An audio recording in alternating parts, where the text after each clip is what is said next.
All right, there's that.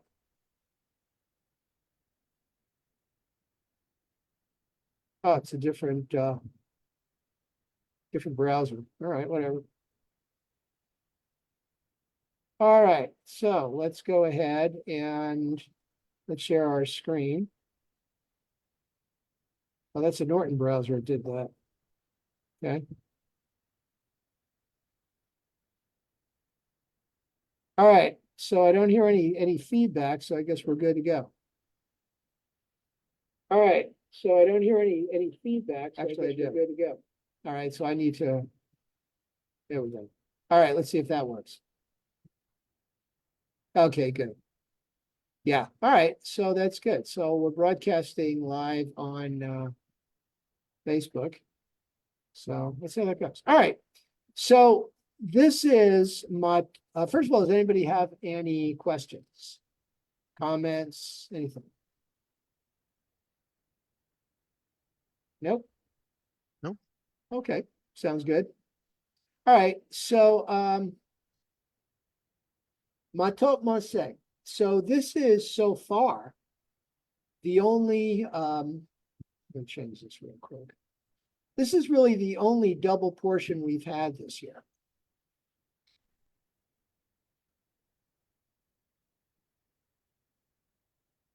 Matot-Masei. And this brings us to the end of the book of Numbers, Bamidbar in the wilderness. Rabbi Hertz in the Hertz Chumash was talking about how Bamidbar can, a lot of people think it means desert, but not necessarily. So it is what it is. Okay. So let's go through this. We got some interesting things. So it's really interesting that last week, we talked about the daughters of Zelophehad. This guy that died of his own sins. He left 5 daughters, no sons, and they approached Moses and Eleazar, who is now the high priest, and said, our father died leaving no sons. What happens to our property when we get to the promised land? Does that mean we lose it? And Moses conferred with God, and God said, no, they speak truly. And, if a man, we're going to make that one of the commandments now, one of the mitzvah, that if a man dies with no sons, but only daughters, then the daughters get the inheritance. And that they continued on. Well, what if a guy dies without any sons or daughters, childless? Then what happens? Well, then it goes to the man's brother and so on down the line. And that's how they started reckoning that. Now we have an issue that a lot of people get really concerned about. And that is if a household, ish, there, and there's that word ish again, meaning man, or they're using that for person. Sepharia, okay, so Sepharia interprets it as an individual whose vows are not subject to another's review, unlike the vows made by dependent men within his household. All right, so they're saying a person is part of a household, or if he is a householder, he runs a house, and there it is. Or takes an oath imposing an obligation on himself, he shall not break his pledge. He must carry out all that has crossed his lips. So basically, what you are doing is you are adding a commandment to the already 613 by making a vow. So there are 2 ways of doing this, and I always get them confused, and they're kind of ambiguous. And that is a vow and an oath. So a vow assumes an obligation. It means you're going to do something. So a vow. All right, I hereby vow to double my charitable giving this year.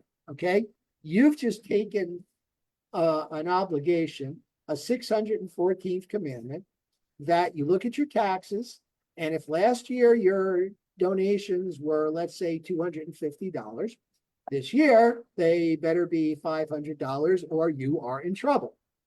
Because you've taken a vow, you've made a commitment, you've broken a mitzvah. It's that serious.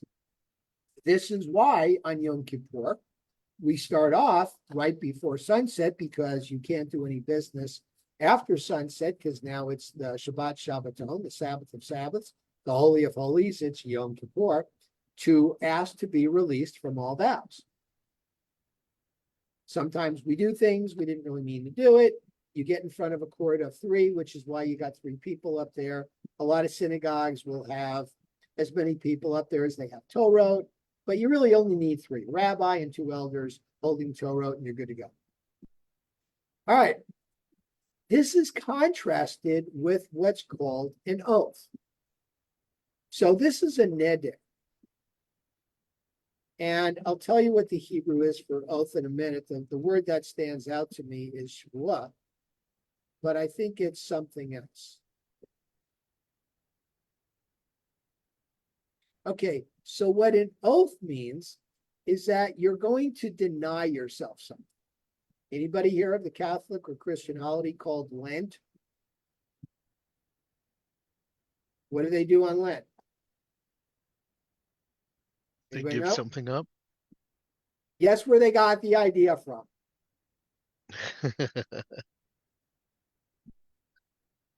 So that's basically how that works.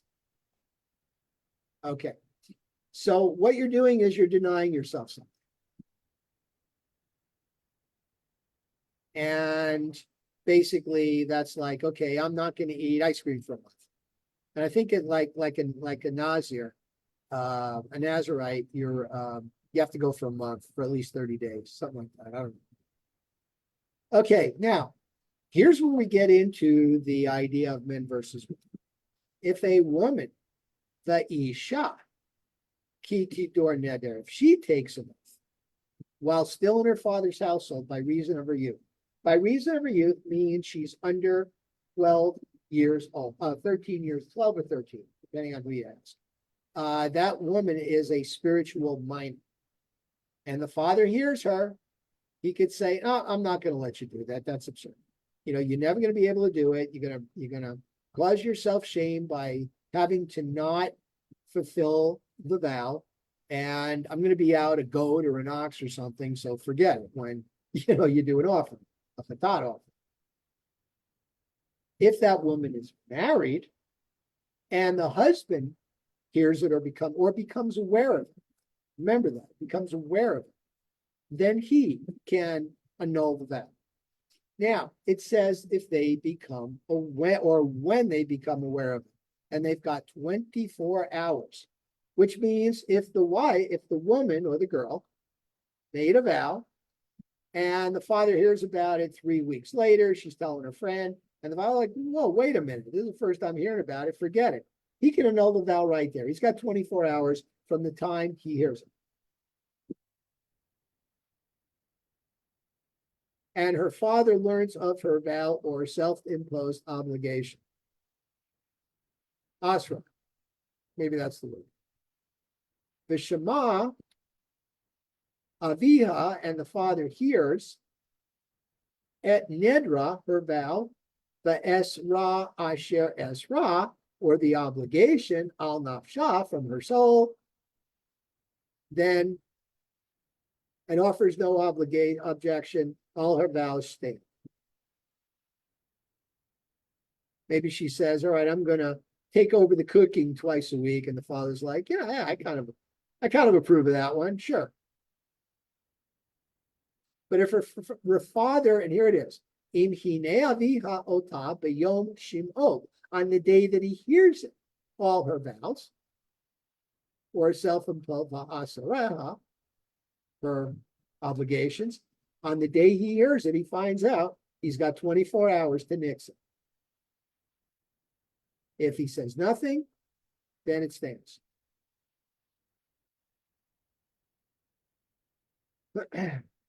If she should become someone else's wife while her vow or commitment to which she was bound herself is still in force, and her husband learns of it, they have a wedding day, and 2 weeks later, she's like, oh, by the way, I forgot to tell you.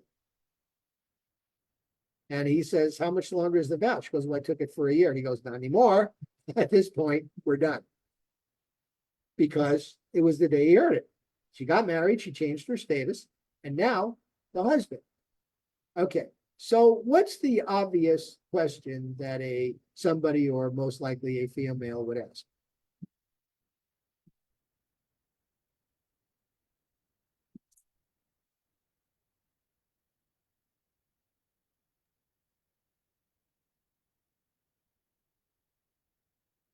I mean, Buddy, what do you think mean? about What do you mean? What's the question?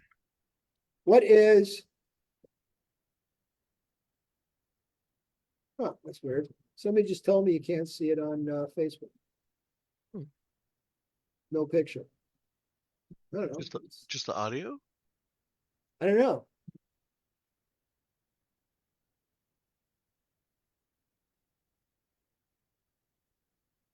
Do you have to share your screen with Facebook? I assume it does it.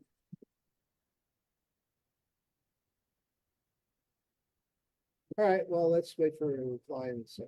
All right. So say again, Nicholas.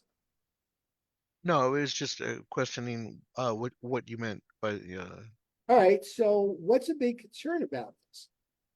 So a man can take an oath whenever he wants. If a woman takes an oath and the husband or the father hears it, he can like annul it. So can their mother do that to a boy child? no, all it says is father or husband. Okay. Not mother, not brother, not cousin, not anybody. So some people say, wait a minute. Why is it that a woman can get her vow annulled? Does that mean that she's not good enough to make her own vow?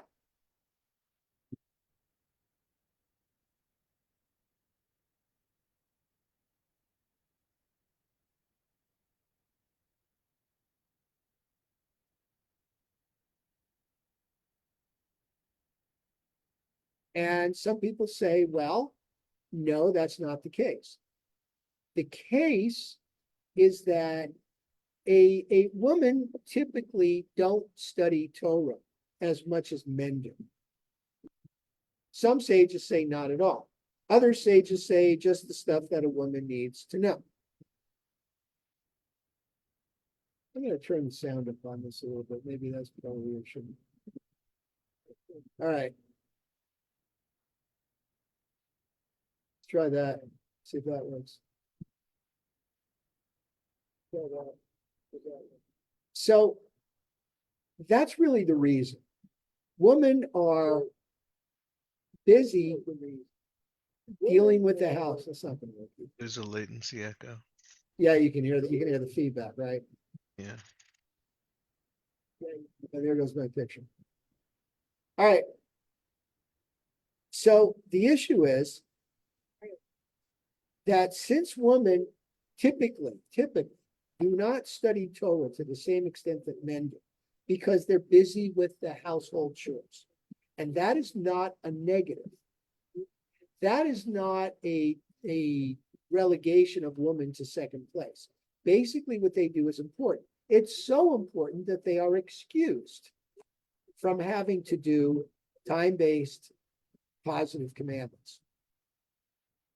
So the point is, a woman may not be as aware of the effects of the ramifications of the vow that she is taking.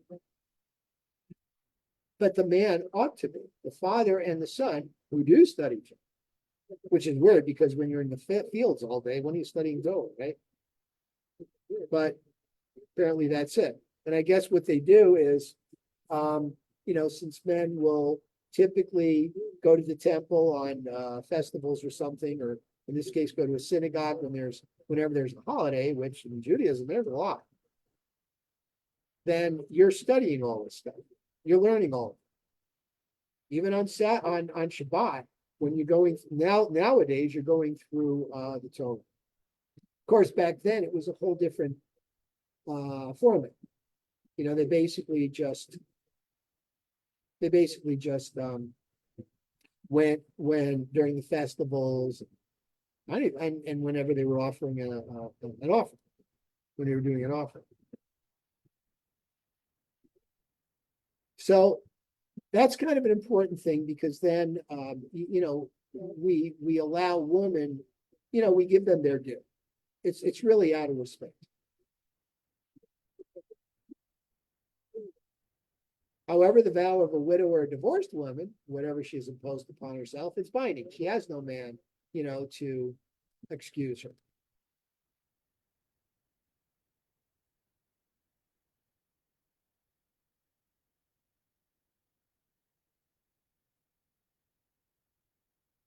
All right. So so that's an oath. Neder.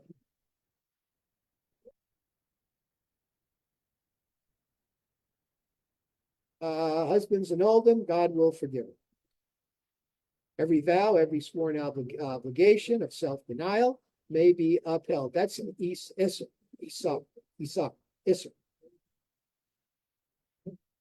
All right. So an Isser, again, is, all right, I'm going to deny myself something. And the husband may turn around and say, oh gosh, you're going to deny yourself ice cream for a month? Of course, I know back then they had ice cream, they didn't have freezers, so whatever they had, whatever they ate for dessert. But he knows them after the day he finds out, he shall bear her guilt, which means you blew it. You get a day, you get 24 hours.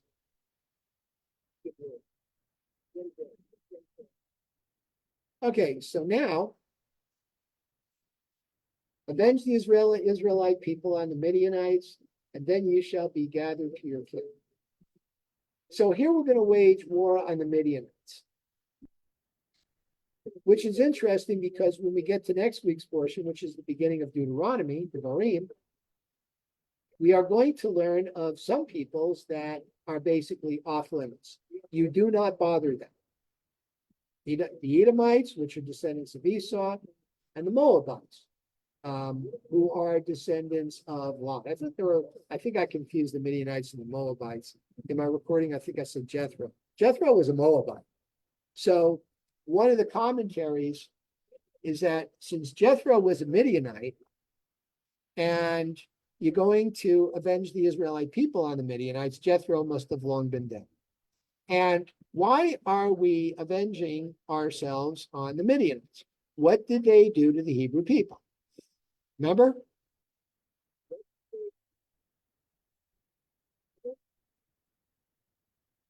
It was the Midianites after Balaam, who was actually hired by Balak, who was a Moabite Midianite warrior king that they actually conscripted to fight the Israelites. And Balak knew Balaam from Mesopotamia, thought he could come and curse him. That didn't work. God put different words into Balaam's mouth, and the curses became blessings. Third blessing is now Matovu, part of our prayer service.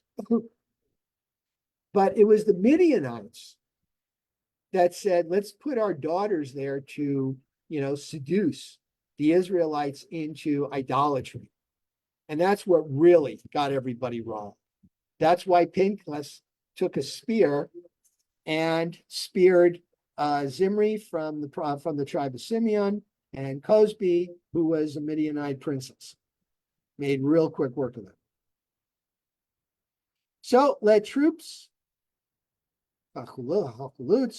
be picked out from among you for a campaign. Let them fall upon Midian to wreak Hashem's vengeance on Midian.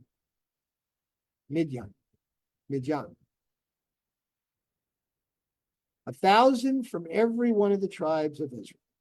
So basically a fighting force of 12,000.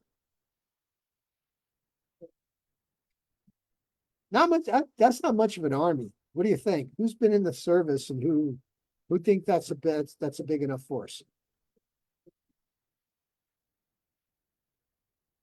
I mean, when I think of armies, like the Roman army was like 400,000. But 12,000 is not a lot. But then again, they're only going after one tribe, one people, one nation. So maybe that's all they needed. And Pinchas ben Eliezer, Pinchas ben Eleazar, is serving as a priest on the campaign. So he's the battle priest.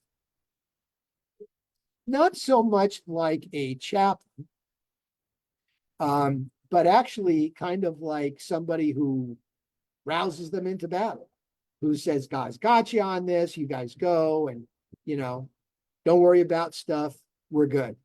Just go fight the battle, and everything will be fine.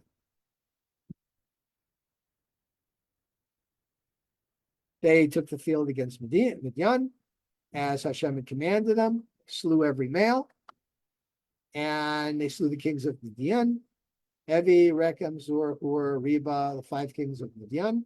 They also put Balaam, son of Peor, Balaam ben Peor, to the sword. He was that prophet that tried to curse Israel, that it was his idea to have the Midianites send out their princesses. Didn't sit well. The Israelites took the women and other non-combatants, children, traditionally little ones, seized their booty, all their beasts and their herds and all their wealth, and basically gave a lot of it to the priests. Now, we look at this and we think, wow, they put everybody to the sword. Isn't that a little, I don't know, going over the top there? And, you look at what's going on in Gaza. You've got 16 and 17-year-olds, Palestinian kids, indigent Arab kids that are strapping bombs to their body, suicide vests, and going on suicide missions. 16 and 17-year-old kids. There are videos of boys acting out torture. They have videos. And it's sad, but the question is, are these kids now beyond redemption? Because if they're not, then this makes sense. Cruel as it is. Any thoughts on that?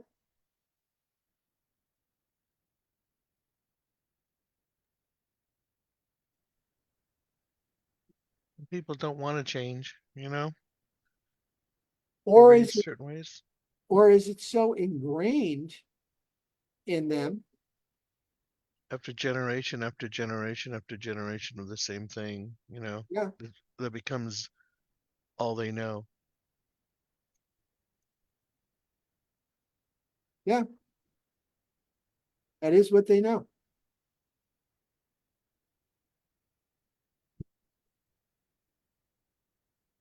It's interesting. It's what they know, but is there a way to maybe change it? That's why they're talking about, Gaza the day after. And They like, would have to take them out of that entire region oh and yeah, yeah, away from the community to even remotely try and have any change that affects them. yeah. There have been military experts that basically said that there's no ceasefire here. It just has to be complete. I mean, was there a ceasefire with Germany or Japan? No, it was complete surrender. Yeah, And that's, unconditional. yeah, totally and unconditional.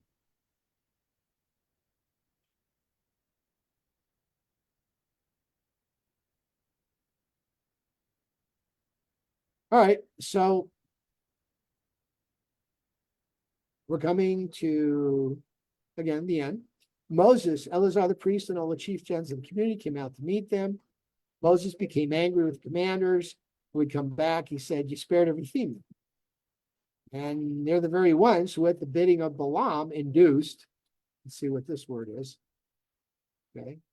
So the meaning's uncertain, but we could get the context that they induced, seduced, however you want to look at it, the Israelites to trespass against Hashem. It's not that they were just, cavorting. It was what they were doing. They were, I believe, because a lot of these ancient religions involved rites that involved bodily functions. And that was part of it. They weren't just, making out, just say, so go get a room, right, guys? It was the understanding, and this is why you kind of got to read between the lines on these things. You kind of have to not take it at face value. You have to look at what the Torah says about a lot of this stuff and apply a lot of those laws and stuff to a current situation. That's really kind of a big part of it. So it wasn't just that they were making out or, carrying on in front of people in public. It was that my understanding is that these basically mimicked the religious rites of the Midianites. And that was really the issue. So Moses is saying, look, don't spare. Slay every male, slay every woman, all the slaves, everybody, because if we don't, they're going to rise up and we're going to be right back where we started.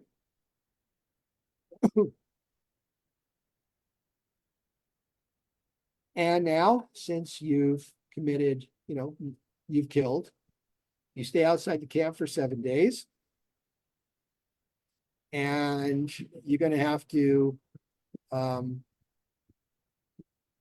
decontaminate yourself. Purify every cloth, every article of skin, everything.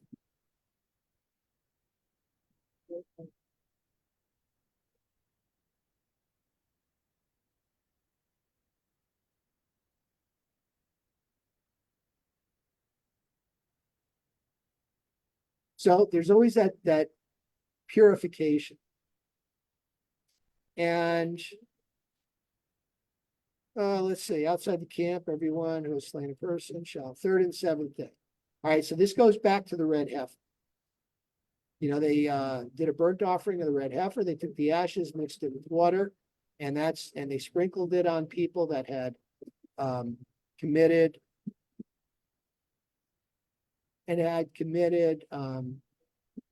military killing. So, that's kind of what they had to purify themselves. Now, gold, silver, copper, iron, tin, and lead. All right, this is how you purify it, because a lot of these articles were used for idolatry and they had to be hechsher. So you pass it through fire. And then purify with water of lustration, ritual water.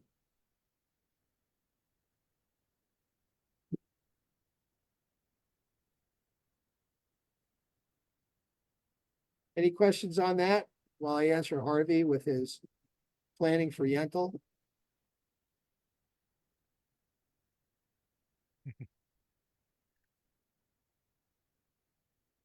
Yeah, we could watch a movie on Chol Hamoed, Sukkot. First, second, seventh, and eighth day, no.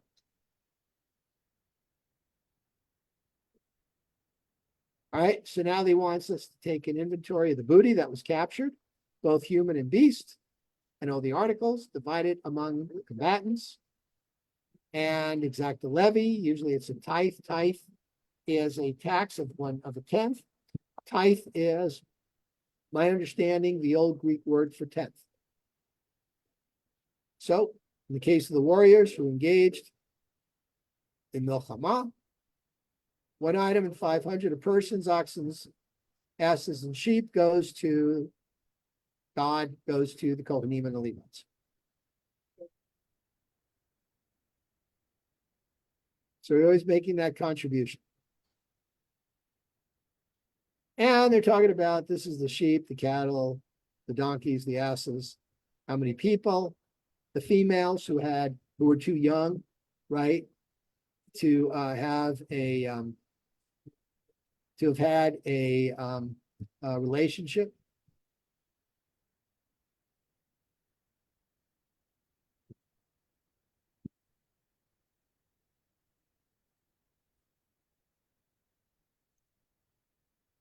Let me just make a note quick to Harvey.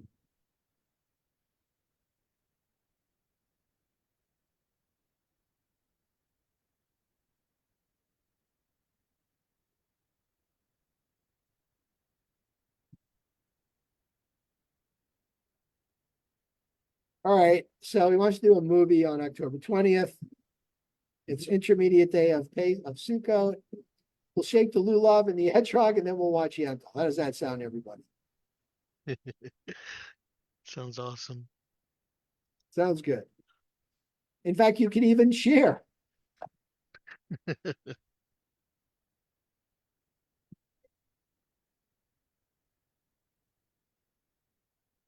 All right.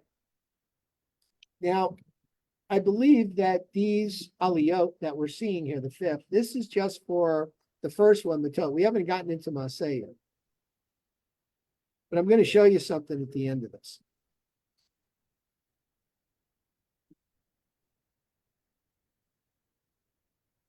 So this is a half share. The half share of the other Israelites. So even other Israelites that didn't participate in the battle, even they got some. So it was divided, but they only got like a half. I mean, you didn't do anything, so be happy with your half share.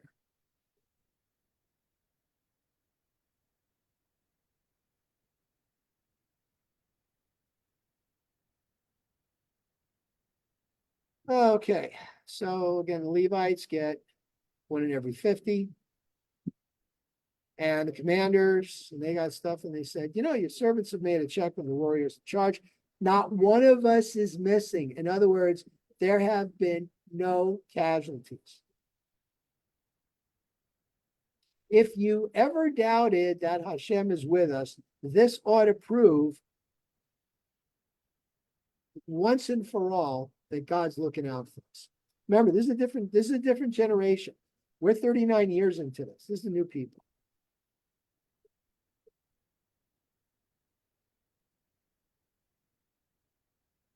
Moses and Eleazar accepted gold, et cetera, et cetera. But if you notice, they're making a tally. They're telling you exactly how many sheep, how many asses, how many human beings, how many cattle.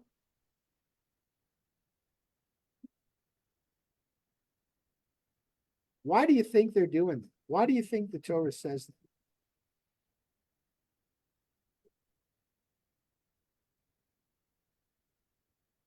And some people might say it's to legitimize Torah. See, we didn't just make this up out of thin air. And somebody might say, well, yeah, you could have. You could have sat down and figured out, hey, that's a lot. Let's go through a lot of trouble. I mean, the laws are the laws. The laws make sense even on their own. We just, the Shulchan Aruch, which is a whole book of all the laws in the Torah. Why do I need to do this?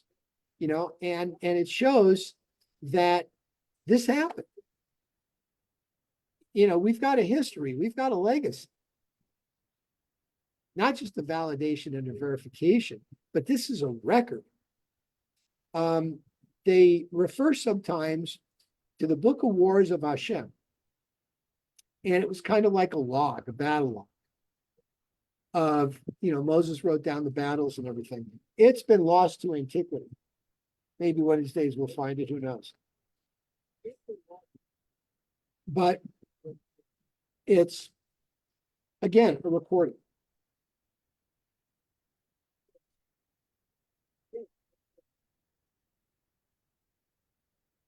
All right, any questions on this? We can move on.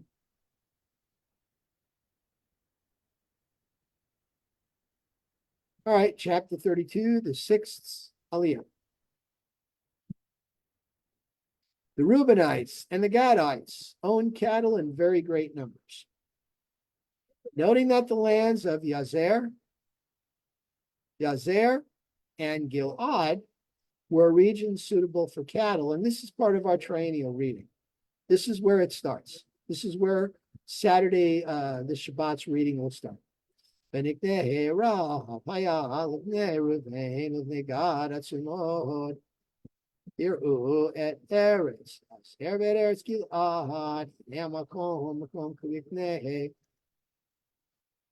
these guys were herders, and they're coming in like from the other side, from the Jordan side of Israel. And they went up, the princes went up to Moses and said, look, I know we're supposed to conquer the promised land, but we kind of want to stay here. This is really good pasture for our herds. And they went up to Moses, Eleazar the priest, and the other chieftains, and said, look, the land that Hashem has conquered for the community of Israel is cattle country, and your servants have got it. You know, it would be a favor to us if this land were given to your servants as a holding. You know, we don't want to go across the Jordan. Don't move us across the Jordan. And Moses said, well, are your brothers to go to war while you stay here? You know, why are you going to turn your minds from the Israelites from crossing into the land that Hashem has given them? This is what your fathers did when I sent them to Kadesh Barnea. It's the survey of the land. They basically chickened out. And even God was incensed and swore, none of these men from 20 years up who came out of Egypt shall see the land that I promised on oath to Abraham, Isaac, and Jacob, for they did not remain loyal to me. None except Caleb, the son of Jephunneh, the Kenizzite, and Joshua, son of Nun. Hashem, incensed in Israel, made them wander in the wilderness for 40 years until the whole generation that provoked Adonai's displeasure was gone. And now you, a breed of sinful fellows,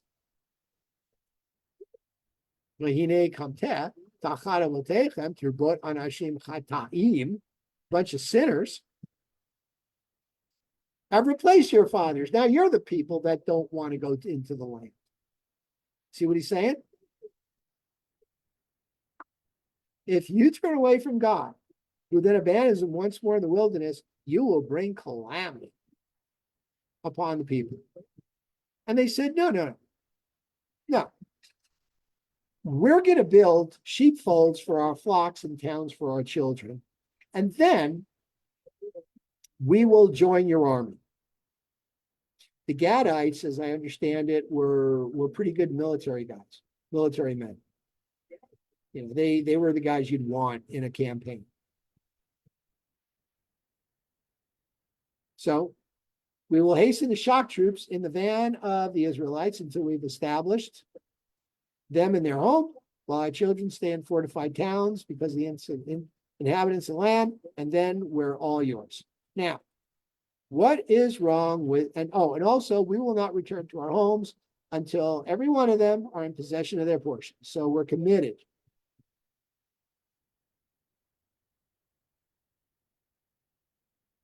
What is wrong with this picture?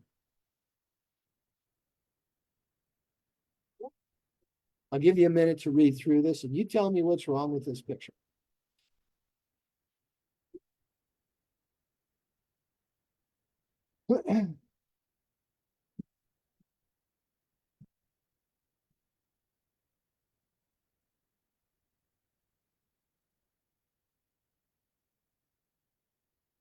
Anybody? Any guesses?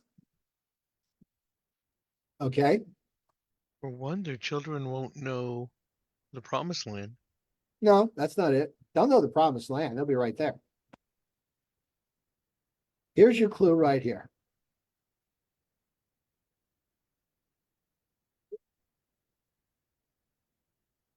What does it say?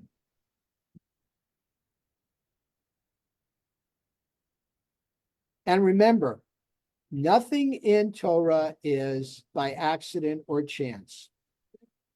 It's not random. There is a purpose to everything in Torah, in the order and the words and the spelling. What does this verse say? We will build here sheepfolds for our flocks and towns for our children. You mean to tell me that your sheep are more important than your children, so you're going to build stalls for them before you build towns for your children? Is that what you're telling me?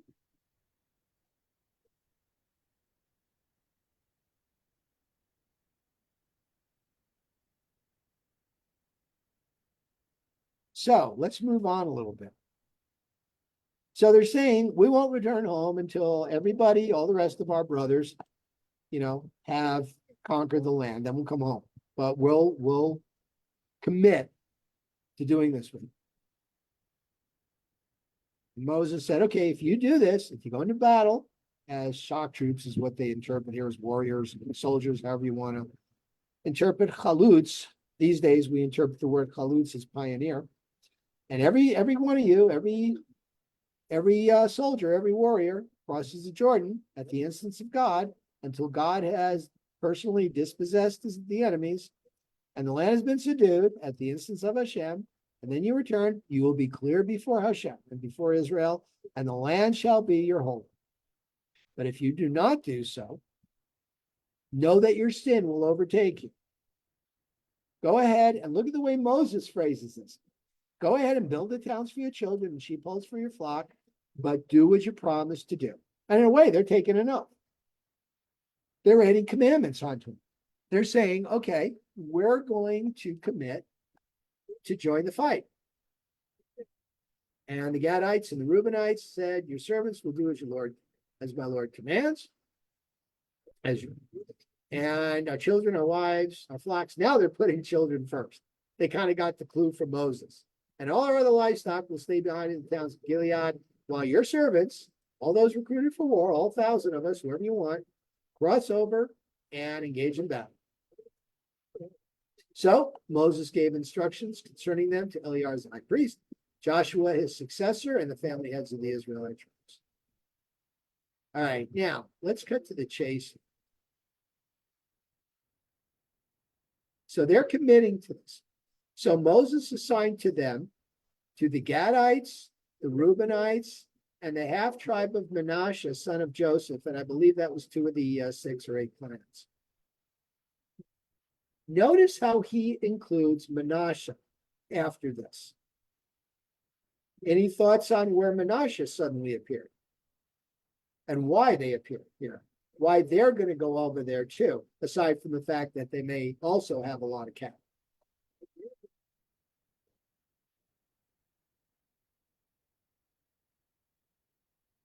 I'm thinking he went over to the clans of Manasseh and say, look, would you please, you guys seem like this would work for you. Would you join them and keep an eye on them, keep them honest? Because, I'm not so sure about this. And I think the half tribe, 2 of them, 2 of the clans of Manasseh were there, not just to enjoy, the pasture land for their cattle, but also because, it's kind of like somebody watch over. That's just my thinking. I kind of remember that reading that somewhere.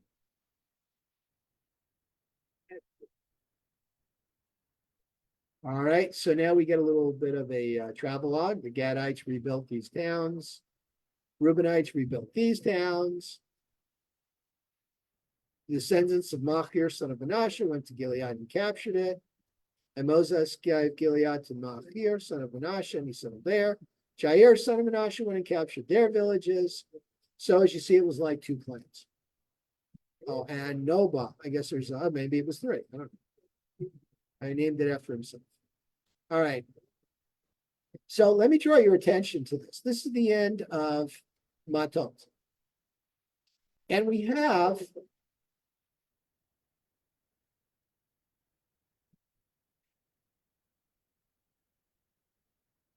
gotta scroll down. And I made this larger so you can see it. Now you see that we've got the cantillations. These little commas up here is a cantillation. This little squiggly S down here is a cantillation. This comma with a dot is a cantillation. This 90-degree sign is a cantillation. So these 2 dots. So is this, and this. Vayilkod et Kenat ve'et Panatecha Vayikra. Now, this cantillation, these 2 little, like, what do you call them, commas, appears 3 times in the Torah. There are certain obscure cantillations that are only there very rarely. And as near as I could do it, that cantillation kind of goes like la. Usually, a lot of these cantillations come in pairs or in groups. Okay, so this one and this one are the last two in a group of four. Sometimes you only get a few of them, maybe three or two of them. But this next one is pretty much a complete set.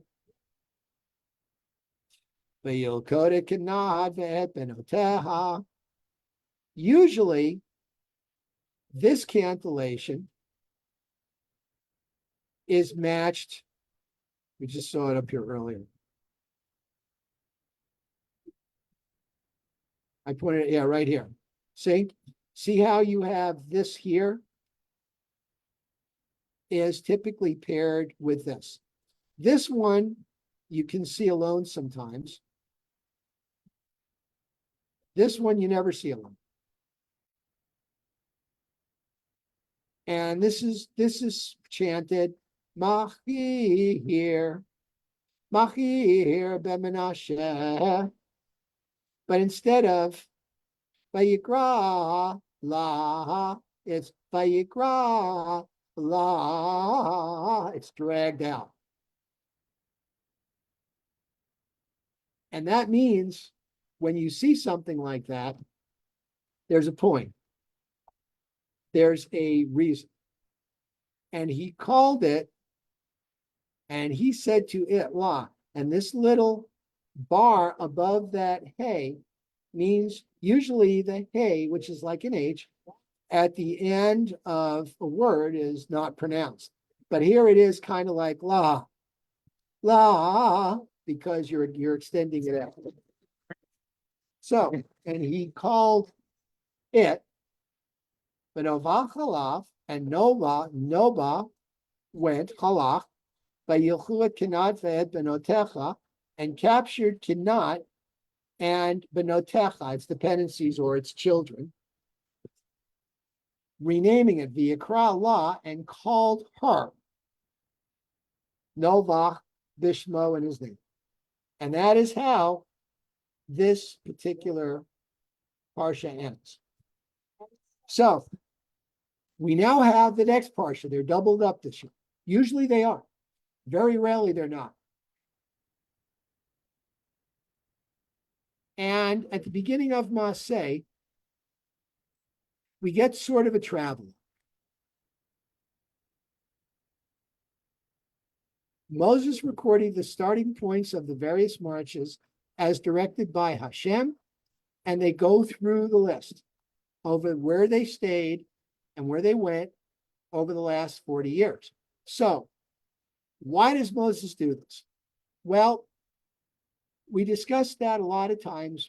We see recordings, we see specifics to kind of validate or verify, legitimize. But in this case, the names of these places are kind of like euphemisms. So it's not the place so much, it's what happened there. And a lot of times in the places that they mention, what happened there wasn't that great. Maybe there was a plague, a rebellion, people wanting meat, people complaining about water. This is the place where the spies came back to and started, going on about how there's no way they're going to be able to take the land. So rather than say, this is where they crossed the Sea of Reeds, this is where they complained about the water, this is where they complained about the food, et cetera, they use a place to kind of spare, the negativity. Now, I was talking about something, I think, last week. We talked about the daughters of Salafcha. And the daughters say that Salafcha, their father, died of his own sins. He wasn't part of any of the rebellions of the Korach or any of the plagues. He died of his own sins. In the Talmud, one of the rabbis said, well, it's pretty obvious who this guy is. He's the guy who was caught gathering wood on Shabbat and was executed for defiling the Shabbat. And we talked about that, and the real between the lines, oh, you're gathering wood, we're going to kill you. He was warned. I mean, this is understood. The Torah can be very scarce about things sometimes, and you just got to know. But what else happens in the Torah to say, oh, it wasn't just, all right, you were gathering wood, we're going to execute you. It was like, we told you not to gather wood. You started gathering wood. We warned you. 2 people saw you doing it. You offered no apologies and said you knew what you were doing. Now you've earned capital punishment. So one of the rabbis said, the Torah doesn't mention his name, ostensibly because his daughters had the honor of being mentioned in the Torah for posterity and eternity as being righteous people, because of whom we get a new commandment. Why do you have the audacity to out this guy? And it's kind of the same thing here in our little travel. They set out from Ramses in the first month, on the 15th day of the first month. Passover. It was on the moral of Passover offering that the Israelites started out defiantly. Not too defiantly, they just said, we're not going to go under cover of night. We've earned this. We've been slaves. We've been captured for all this time. We're leaving of our own accord. The Egyptians, meanwhile, were burying those among them who Hashem had struck down, every male firstborn. God had executed judgment. The Israelites set out from Ramses and camped at Sukkot. They set out from Sukkot, camped at Etham. Set out from Etham, turned around, went to Piachli Road. Safon v'yachanu lifnei migdal. And this is how, now I think there's some traditions, even though all this is divided up into 2, maybe 3 readings.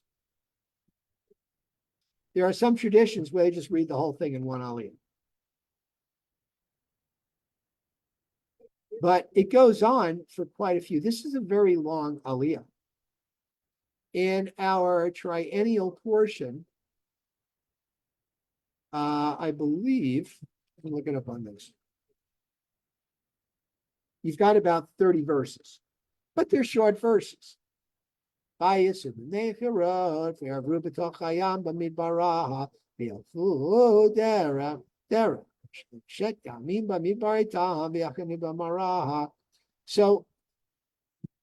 got longer verses here because this is where a lot of things happen. This is where they stopped, where Moses is like, I'm going to go up against the 10 Commandments, things like that.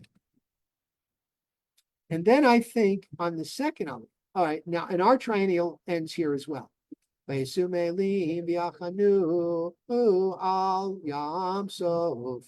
they camp by the Sea of Reeds. Now, the next 30 or so verses are very short verses, very quick. And it basically gives a recounting of the travels over the last 39 years. And you just kind of have to know these places to know what happened there by reading the Torah. Vayisumayim so v'yachanu bin barasihin. V'yisumid barasihin v'yachanu b'daf daha. V'yisumid daf daha daf kaha v'yachanu ba'alosh. V'yisumid alosh v'yachanu birfidim barafidim. I think that's where they were complaining about the bitter waters. Where they were complaining that there's no water. And since that's something that, important happened, they drag it out a little bit. And then they went to the wilderness of Sinai. What happened there? Moses went up to Mount Sinai and got the 10 Commandments. What happened when he came down? He was greeted by a golden calf. All right. And then there was a plague. The Levites put these people to the sword. Okay, but all we're going to do is mention Sinai. We're going to move on. And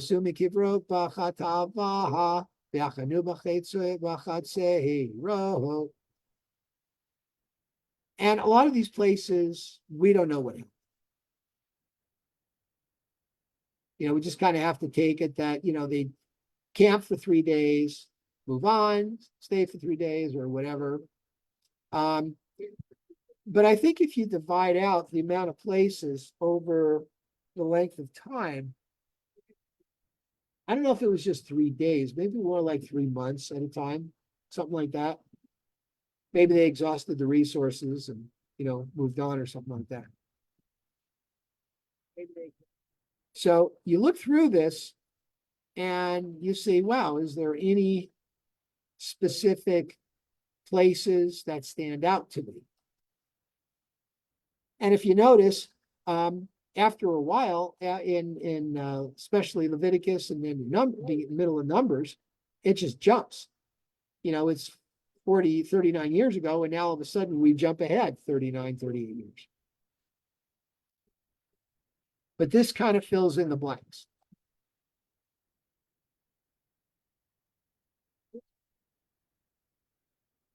The wilderness of Zin, Bamidbar Tzin, Piv Kadesh. It's the same as Kadesh.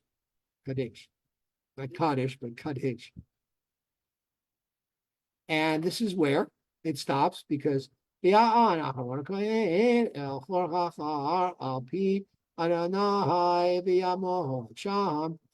God said, okay, this is the 40th year, you're going to go and die, and you're going to turn your high priesthood and your garments over to your son Eleazar. He is now the new high priest. And Aaron was 123 years old when he died on Mount Hor. Aaron was a remarkable person, very sincere, very humble, very dedicated, very devoted, and we need to honor him. 123 years old when he died on Mount Hor.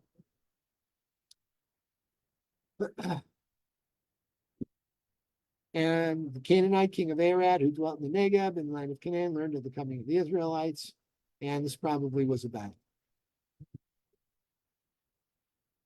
They give you a reference here. 21, 1-3. So apparently there was a battle there. They went out from Mount Hor, camped at Zalma, etc., etc. And I think I think that thing with Aaron was a separation of. Okay. This is where our triennial ends, right here. Verse 49, where we end the travel out. Questions, comments so far? Okay, so now they have encamped by the Jordan and the steppes of Moab. That's where they are now. And Moses and God spoke to Moses and said, when you cross the Jordan into the land of Canaan, you shall dispossess all the inhabitants of the land. You will destroy their figured objects. You shall destroy all their molten images. And you shall demolish all their cult places. So in other words, rid the place of idolatry. You shall take possession of the land, settle in it, for I have assigned the land for you to possess. You shall apportion the land among yourselves by lot, clan by clan, with larger groups increase the share, smaller groups reduce the share. So a lot of people take it for granted that basically every male got the same amount of land. It's just that, larger clans. So that clan, because they had more people, got more land. So you're going to take lots for the remaining tribes. And wherever it ends up, you go. But if you don't dispossess the inhabitants of the land, those whom you allow to remain shall be stings in your eyes. God is warning them. These people are trouble. I'm telling you to get rid of them. Don't let them live. Don't let them hang out. If you do, you will be influenced by their practices. Because why do you think people are influenced by pagan practices? Any guesses? I got to make this earlier. Everybody's asleep. All right, I'll lead you down the rose garden again. Because they're fun. They feel good. You're indulging bodily functions. You're eating. You're cavorting like, the Midianite princesses did. You know, that's how they carried on. That's part of what they did. They worked themselves into frenzies. They had human sacrifices. It's crazy, but that's what they did. And they, if you don't, they will be a thorn in your side. They will harass you and do what I told you to do. So Moses told them what to do. Land shall fall to you as your portion, the land of Canaan with its very boundaries. And he's laying out what the promised land's going to be. From the southern sector, wilderness of Zin alongside Edom. And in Deuteronomy, God tells him to leave Edom alone. Edom and the Moabites, the Edomites are descendants of Esau, and the Moabites are descendants of Lot. So you leave them alone. Okay.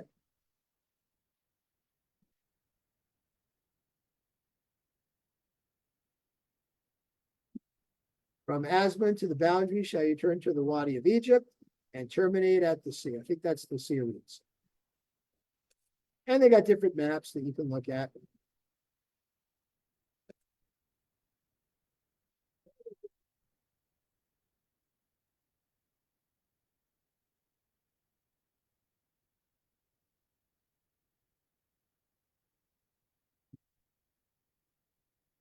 You can see what Israel looked like way back when.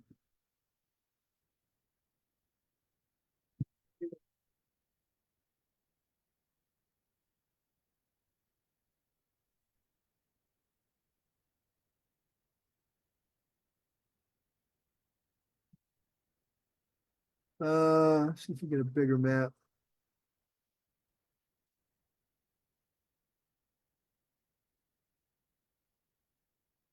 I don't know if you can see that. But you see where Israel is now. Here's the Mediterranean Sea. Here's Jordan here. But now, look, Manasseh lucked out. But I think they got a lot. They got a lot of land here.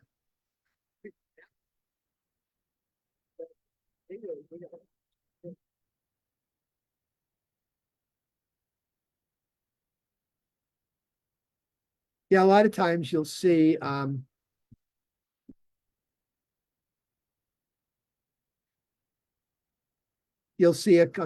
comparison of Israel back then with Israel now.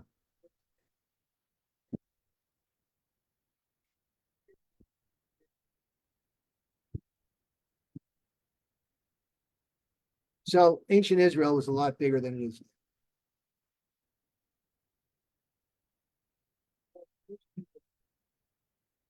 So now we have another issue.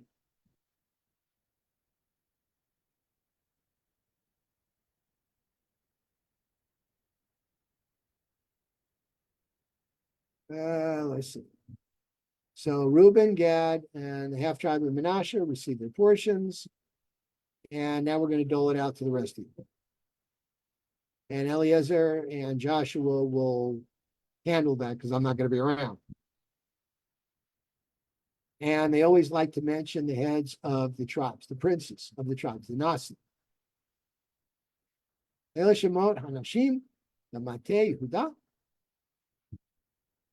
Bnei Shimon, Bnei, let's see, Matei, Benjamin, Matei, Ben Gad. Notice it says the tribe of Benjamin, then it says from the tribe of the sons of Dan. The tribe of Joseph, Manasseh, and Ephraim, because they're half tribes. When they're including Levi in there as naming the tribes, it's the tribe of Joseph.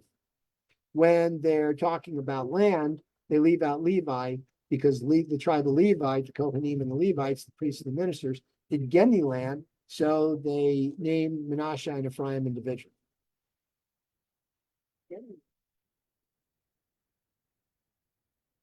Okay, finally.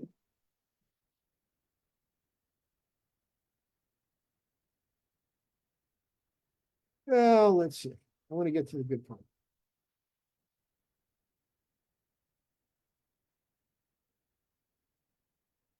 Oh, cities of refuge. Somebody accidentally kills somebody, then it was the tradition back then that an avenger of blood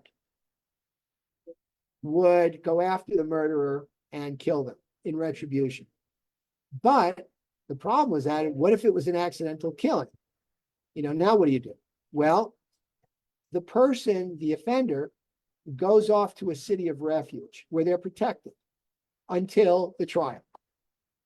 And if the trial finds him innocent, then he remains living in the city of refuge until the high priest dies or he dies, whichever comes first. And the reason they did it on the high priest, they're saying, well, because people are going to be so upset that the high priest died, they're going to forget about, accidental killers. Other people said, well, the high priest should have prayed a lot harder. So, but this way they're protected from being killed in retribution and vengeance. If somebody kills somebody intentionally, well, capital punishment, you put to death. Okay, finally, once again, our girls, the daughters of Salaf.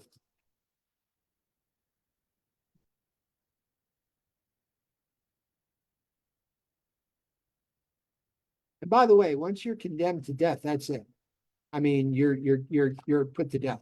There's no coming back from that. There's no buying your way out of it. It's the way it is. So the family heads of Menashe came forward and appealed to Moses and the chieftains and said, it's great that you're letting these girls get property. But what if they want to marry outside their tribe? What happens to their land? The land will pass to their sons who will be in another tribe and will lose tribal land. And Moses and God conferred, and they basically said, okay, tell you what, girls, marry inside your tribe. And they already had boyfriends, so it was not a big deal, and that's what they did. And that's it. And then we finish up the book of Numbers, and we say goodbye to Machla, Zir, Tirzah, Hogla, Milcah, and Noah. And we say Chazak, Chazak, Venit, Chaz. Okay, what questions do you have? We're going to close here.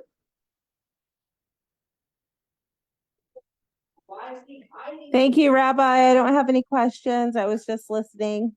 All right, very good. Very good. Glad you were here. Same here. Thank you for having me. Appreciate it. And all the rest of you, thank you. And we will see you this weekend for Shabbat services. I'm going to. All righty. Have a good night. Thank you. I'm going to disconnect from Facebook, and that's it. You got that link? You got that link I sent you, Rabbi? I did. Tell me what the link is for again? The link is for the GoPro camera idea for the Torah, the Sephardic Torah you were talking about. Oh, okay. Where they could see it and you could, wear it where it actually, as you're reading it, they can actually be able to go ahead and have a good view of it.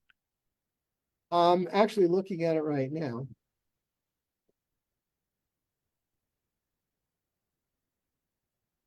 And that's actually a quite famous Jewish business. Is it? Oh, yeah.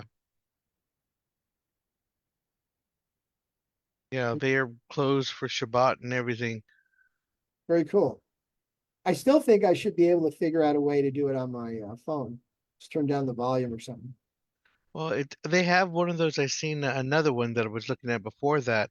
The only thing you have to worry about is anyone texting you or calling you in between and stuff like that, because then those would pop up on the screen. No, that's cool. No, that's fine. Yeah, I'll consider that. That's cool. BPH photo video. Okay. Yeah, and GoPros now, they've been out for so long that they're dirt cheap. Wow. They really are, and high quality. So what do? You put it around your neck, and what does it do? Bluetooth or? There's so many different ways you could do that. But you should be able to either do Bluetooth, you should be able to do Wi-Fi, or at the very least, even some type of SD card transmission. There's different ways. I can check that out for you. Well, what I'd like to do, if I'm going to do this, I would want to make it live while we're at it. Okay. So let me look into that, which one does that. And I mean, see, obviously the neck mount holder, it's cheap. It's not expensive at all. I, I, Um, I would think that there's probably a cord that would just go right into your phone or something.